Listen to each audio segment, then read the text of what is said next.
ভারত বনাম পাকিস্তান উত্তেজনার পারদ চড়াতে দুটো দেশের নামই যথেষ্ট। প্রতিদ্বন্দ্বিতার মাপকাঠিতে ক্রিকেটের সবচেয়ে বড় লড়াই, সবচেয়ে বেশি আকর্ষণে, অর্থনৈতিক হিসাব থেকেও অন্য সবকিছুকে ছাড়িয়ে নিয়মিত খেলা হয় না বলে এই দ্বৈরথের আকর্ষণ আরও বেড়েছে। সাম্প্রতিক সময়ে মাঠের লড়াই একপেশে হয়ে গেলেও ক্রিকেট দুনিয়ার আকর্ষণ কমেনি। সে কারণেই এবারের টি-20 বিশ্বকাপে পাকিস্তান ভারত ম্যাচ বয়কটের ডাক দিলে 20 ওভারের বিশ্ব আসরের আকর্ষণ এক মুহূর্তে তলানিতে গিয়ে ঠেকে। এই ম্যাচের শক্তি এতটাই।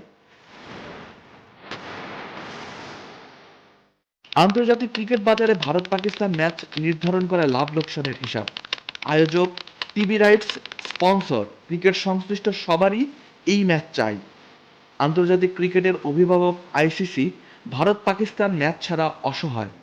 সংস্থাটির আয়ের বড় অংশ নির্ভর করে এই একটি ম্যাচ থেকে। অনেক নাটক শেষে পাকিস্তান খেলতে নামতে যাচ্ছে ভারতের বিপক্ষে। লাহোরের আইসিসির সঙ্গে বৈঠকের পর নিশ্চিত হয় 15 ফেব্রুয়ারির ম্যাচ।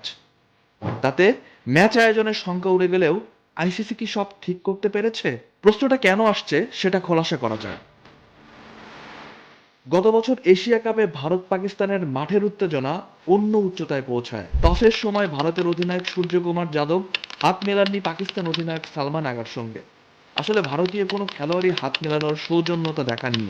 শুধু তাই নয়, চ্যাম্পিয়ন হওয়ার পর ট্রফিও নেয়নি তারা। কারণ এশিয়ান ক্রিকেট কাউন্সিলের সভাপতি মহসিন নাকভির কাছ থেকে ট্রফি নিতে হতো ভারতকে। এই নাকভি আবার পাকিস্তান ক্রিকেট বোর্ডেরও সভাপতি। একজন পাকিস্তানের কাছ থেকে ট্রফি নেওয়ার চেয়ে না নেওয়াই ভালো মনে করেছে সূর্যকুমাররা। আবারও ওই পাকিস্তানের মুখোমুখি ভারত। এবার কি হাত মেলাবেন ভারত ও পাকিস্তানের খেলোয়াড়রা? পাকিস্তান অধিনায়ক সালমান আগার কাছে প্রশ্নটি জানতে চাওয়া হয়েছিল। পাকিস্তান অধিনায়ক হ্যাঁ না কিছু বলেননি। তার উত্তর, ম্যাচের দিন আমরা জানতে পারবো। ভারত পাকিস্তান ম্যাচ নির্ধারিত সূচিতে আয়োজন করতে পিসিবির সঙ্গে বৈঠকে বসেছিল আইসিসি। লাহোরের ওই বৈঠকে নাকি পিসিবি কয়েকটি শর্ত পূরণ সাপেক্ষে কলম্বোর ম্যাচ খেলতে রাজি হয়েছে। ভারতীয় সংবাদ মাধ্যমের খবর, ওই শর্তগুলোর একটি ছিল ভারতীয় খেলোয়াড়রা হাত মেলাবেন পাকিস্তানের খেলোয়াড়দের সঙ্গে। সত্যি এমন কোনো শর্ত পাকিস্তান দিয়েছে কিনা কিংবা ভারত ওই শর্ত মেনেছে কিনা সেটা ম্যাচের দিনই বোঝা যাবে। তবে হাত মেলানো হোক আর না হোক, ভারত পাকিস্তান দ্বৈরথ যে হচ্ছে এটাই ক্রিকেটের বড় পাওয়া।